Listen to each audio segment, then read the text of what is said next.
welcome everyone. Welcome to the White Mountain Education Association broadcast, and today is our Christmas service. So I'm going to be talking about the disciples of Christ today. Today we're going to get a history lesson. What I'm going to be sharing with you today brings that time of more than 2,000 years ago now. I think about 2,300 years ago. It was a long time ago. It will also give you a vision of your heart and re-energize your travels on the path of perfection and transformation. We're told that Christ came here to build something that was very unusual. He came here to build in the soul of humanity a prototype of man, the ideal man and the ideal woman, a temple that was unique, a temple that will be exactly what was in the mind of God. That prototype is beyond our visualization, our imagination. What God envisions man to be, Christ came to build that image. This is so interesting. Christ came to build that image, that vision in each soul, in each nation, and in all humanity, so that it draws us into being exactly like that prototype. That is what he meant when he said, "Be perfect as your Father in heaven is perfect." That prototype is in space. And because it is in the heart of each one of us, there is no way that we can escape from that vision. This is one clue that there are eternities in front of us. Think about that. It's not the end. To think about there are eternities in front of us. There is always labor, a path on which we are going to work until we become as perfect as the Father in heaven. Now, this was the job that he was going to do, that Christ was going to do. Master Moria in the call told us, "When through the tatters of your temporary bodies shines the splendor of your spirit, are you not filled with strength and joy?"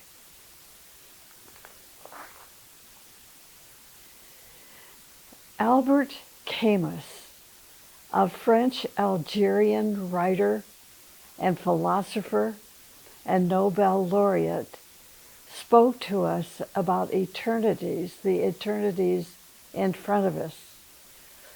And this is what he wrote.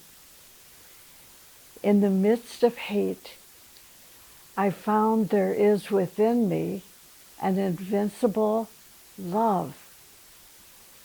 In the midst of tears, I found there is within me an invincible smile. In the midst of chaos, I found there is within me an invincible one. In the midst of winter, I found there is within me an invincible summer." And that makes me happy. For it says that no matter how hard the world pushes against me, within me there is something stronger, something better that is pushing back. There is something within us that is greater, stronger, and more beautiful than the physical body. Something invincible, capable of moving mountains and victoriously overcoming all the difficulties we are facing in the material world. This is our future. It tells us that there are eternities in front of us, a path on which we are going to work until we become as perfect as the Father in heaven. This was what Christ was going to do, and this is what we are going to do. So this morning, I'm going to share a lecture with you that Torkim Saradarian gave to his students on a Christmas day, and that lecture went into a book. So that's what we're going to hear this morning. He said that Christ organized 12 disciples in the manner of the universe. For example, we have the sun Sirius and 12 constellations.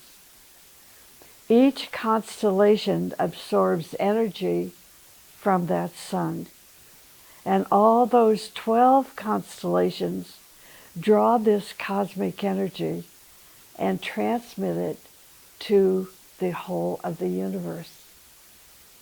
Then we have our sun and 12 planets. The sun nourishes them, and everything that is going into these 12 planets receives its energies from the sun to do its duty. Then we have a 12-petal chalice within us with the sun, and the sun, the spark of the Spirit, is in it, in this chalice. 3 suns, Sirius, our sun, and the spark in us. Now Christ wanted to assemble his disciples in such a way that they would be able to transmit energy from the highest to the lowest and bring it to the human scale so they would be able to build the temple in that age, in that dark age in which crime and materialism and totalitarianism were rampant. So he assembled 12 disciples. How? Each disciple corresponded to one of the zodiacal signs. One of his petals was opened, and it corresponded to the constellation. The 12 together built a chalice, or a lotus, with 12 petals. The 12 of them together were able to absorb energies from the planet and the sun, from the zodiac, and from Sirius. They would sit and meditate or dance. They used to come together, and Christ came and stood at the middle. They would chant and pray. They would say mantras, and energy comes. That is how they could do their job.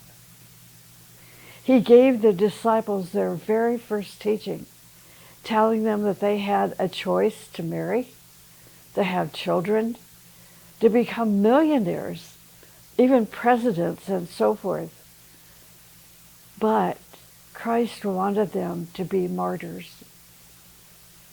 And he then asked them if they were ready to handle the job that he was going to give to them.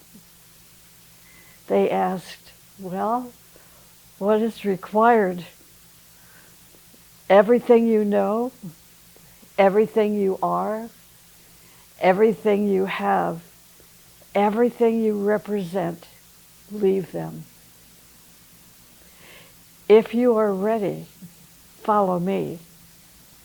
If you are not ready, go to your boyfriends and girlfriends and ruin yourself. You can commit crimes, steal and lie, but if you are ready, this is a very heavy job. Higher and lower. The zodiacal signs have 2 departments. When the lower parts of our centers are open, we receive the lower section of the zodiacal energy, and our lower nature is energized. We become full of vanity and ego and selfishness illusion and glamour. But when the higher parts of our centers are open, we receive the higher energies from the zodiacal signs.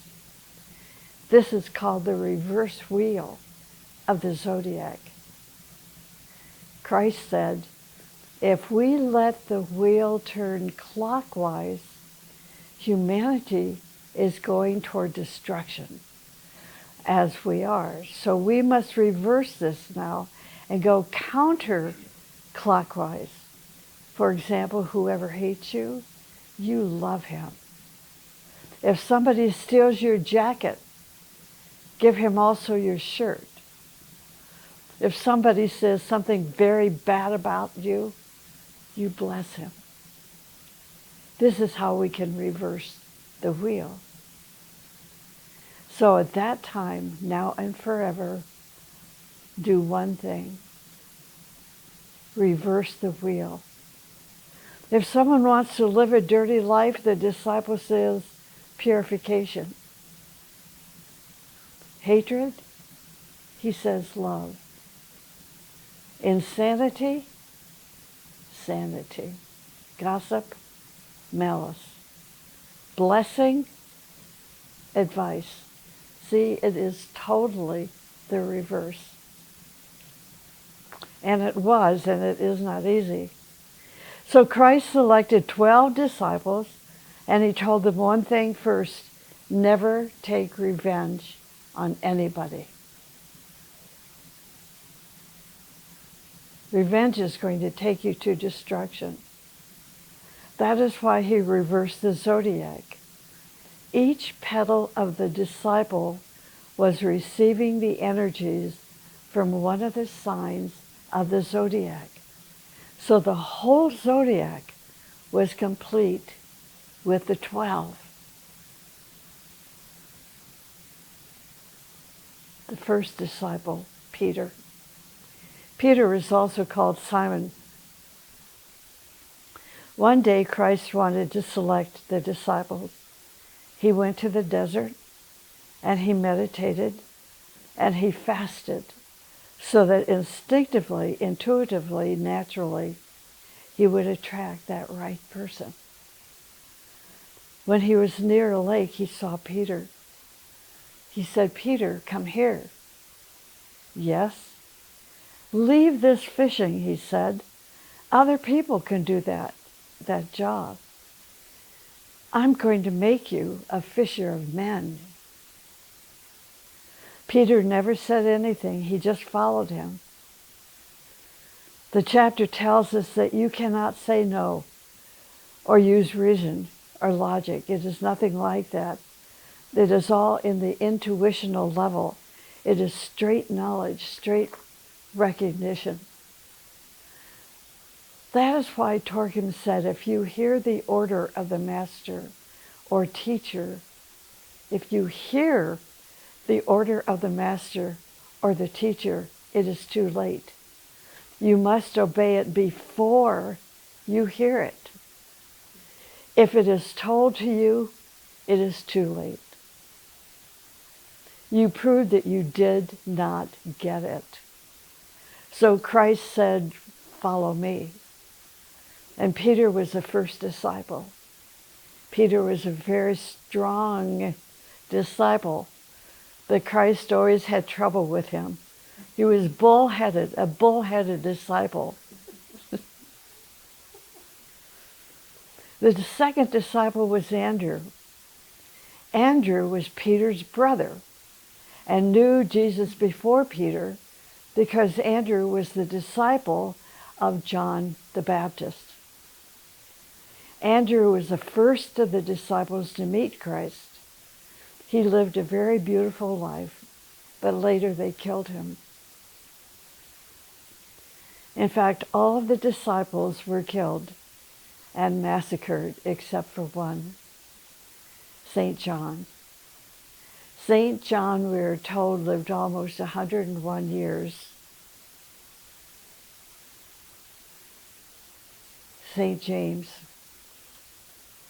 When Torkim was in Jerusalem, he said he saw his skull. They put him in Jerusalem in the St. James Armenian monastery in Jerusalem. If you go there, you can see it. He said there's a little room, and in that room is a box buried in the floor. And when you open the box, there is a skull there. St. James was murdered by Herod, King Herod, with a sword. St. John was the fourth disciple, the oldest disciple. St. John lived 101 years, and he went many, many places speaking about the new principles, the new doctrines. When he became 90 or 95 years old, he was not able to walk. The disciples used to carry him on their shoulders and bring him to the meetings where he sat and taught. People would ask him to speak to them about Christ. He would look at them and he said, "Beloved people, love each other." And then he said to his disciples, "Take me away." One day, St. John saw that he was going to die. He was almost 101 years old by that time. He called his disciples and said, "Prepare my grave." Why? Well, I must go. There is so much work to be done on the other side. St. John was the only disciple that was not martyred. Philip. Philip knew many languages, and he had a very advanced intellect. This is Philip we're talking about now. Christ looked into his eyes and said, "Philip, follow me." Christ did not sit down and counsel patients, this or that. He said, "Follow me." Bartholomew.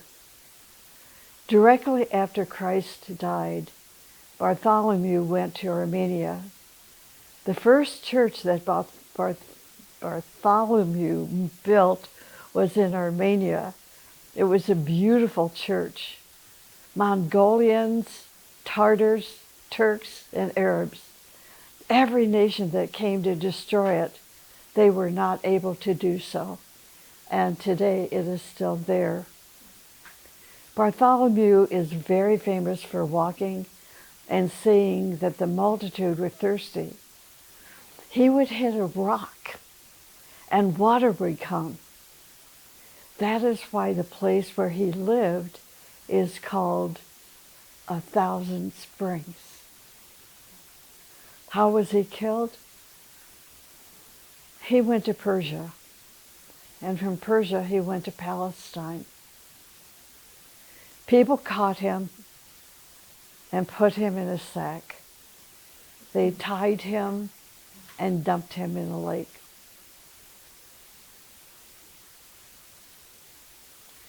Poor disciples to die like that, but each one of them knew how they were going to die. That was their glory. We change our world and our attitude. This is right from the chapter. It says we change our world and our attitude for $1, for one smile, for one gesture. We change immediately, but these people never changed. These disciples never changed. They knew what to do and how to do it. Thomas. Thomas had a scientific mind. He questioned everything. Until the end, the disciples were very much troubled by this man. Every time Christ said something, Thomas would turn to the disciples and say, "Well, how does he know?" So one day, a disciple asked Jesus, "What about this man?" Jesus said, "Wait, we're going to fix him." How did they fix it? This is so interesting. After the resurrection, The disciples were secretly gathered because they were afraid that the people were going to kill them. And Jesus came and appeared, but Thomas was not there. So Bartholomew went to Thomas and said, Jesus was with us yesterday night. I cannot believe it, he said. He talked to us, Thomas said. He died. Okay. So next week they were again gathered to pray and meditate when suddenly Jesus came and stood in front of them. He said, Thomas, come here. Am I Jesus or not? Lord, he said, until I touch with my fingers your wounds, I will not believe. Jesus said, come and touch. When Thomas touched the wounds in his hand, he said, my Lord, you are real. From that moment, he changed. Jesus fixed him. Thomas went to India, and in India there was a very big church, an ancient church. It is called the St. Thomas Church. It is pure Christianity there. No bingo is played there, no banquets, and no dancing. Matthew. Matthew was a customs officer. When Christ was passing through customs, he looked at that man. When his eyes looked into him, Matthew grew afraid. Christ said, Matthew, what are you doing here? This is not your job. What am I going to do? Christ said, you are going to suffer and sacrifice and die for something that we are doing. Matthew couldn't say no. The chapter says the world is now full of chickens. There are no roosters anymore, just chickens. They are running day and night after their stomach and sex and dollars. That is all that they have. The other 4 disciples, which I'm not going to have time to talk about this morning, these 4 disciples were James, son of Alphaeus. I can't pronounce the name. I really worked on this, couldn't do it. So I'm going to spell it out. Alphaeus. And Thaddeus, that was the second one, Simon the Zealot, and Judas Iscariot. Discipline. For 3 years, Christ really disciplined them, not with philosophy or psychology, but with real life discipline. What was it? All that you have must be renounced. Your beauty, your talent, your money, your mother, your father, your children, whatever you have, can you do that? Christ said, I don't want lukewarm people around me. Either you stand for these principles or not. It is very heavy. He said, just follow me. That was the first discipline. The second discipline that he taught was also very heavy. He taught them the technique of how to destroy all limitations from their minds and to make their minds cosmically receptive. No thought form, no illusion, no glamour, no memories would interfere in receiving the transmitted currents from higher sources. The beginning of this is meditation, concentration, focus, dedication, and commitment. They must have a sharp mind, a clear mind.